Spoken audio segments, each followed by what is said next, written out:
apakah nanti sebagai ketua umum PSSI dia akan lebih menganak-emaskan cabang olahraga sepak bola saja dibandingkan cabang olahraga lain?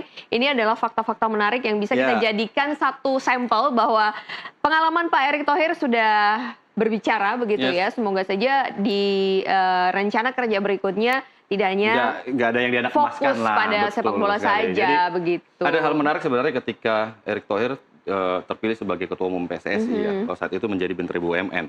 Dimana kalau kita tahu bahwa berbagai produk dari perusahaan BUMN itu jadi akhirnya jadi sponsor untuk kegiatan sepak bola. Salah satunya tentu saja yang saat ini menjadi sponsor utama dari Indonesia Super League. Lalu ada sponsor utama juga Championship dan juga Liga 3. Semuanya itu BUMN.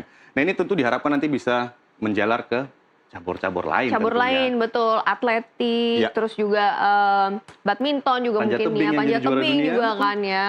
Bisa nggak sih rangkap jabatan? Kan itu kan pertanyaannya kan. Apakah bisa sebagai ketua umum PSSI merangkap sebagai Menpora? Sebelumnya sudah pernah belum ini terjadi atau memang ada aturan tertentu atau undang-undang tertentu bahkan yang mengatur ini?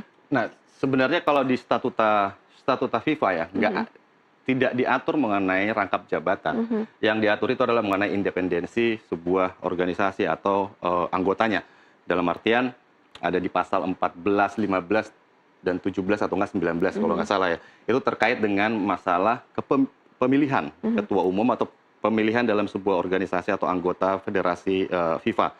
Di mana tidak boleh ada intervensi pemerintah di sana. Dan Indonesia pernah mengalami itu ketika 2015, ketika Menpora Imam Nahrawi membekukan atau tidak mengakui kepengurusan PSSI, nah Indonesia di-ban saat itu, dihukum selama 2 tahun.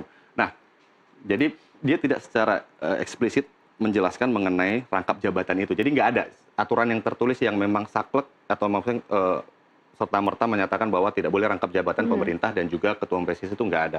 Walaupun kemarin Erick Thohir nih menyampaikan bahwa keputusan itu akan diserahkan kepada Presiden FIFA. Saya juga agak bingung sebenarnya dengan pernyataan Erick Thohir mengatakan diserahkan kepada Ketua Umum FIFA menentukan apakah masih bisa di PSSI, Ketua Umum PSSI, atau harus melepas salah satu jabatannya. Karena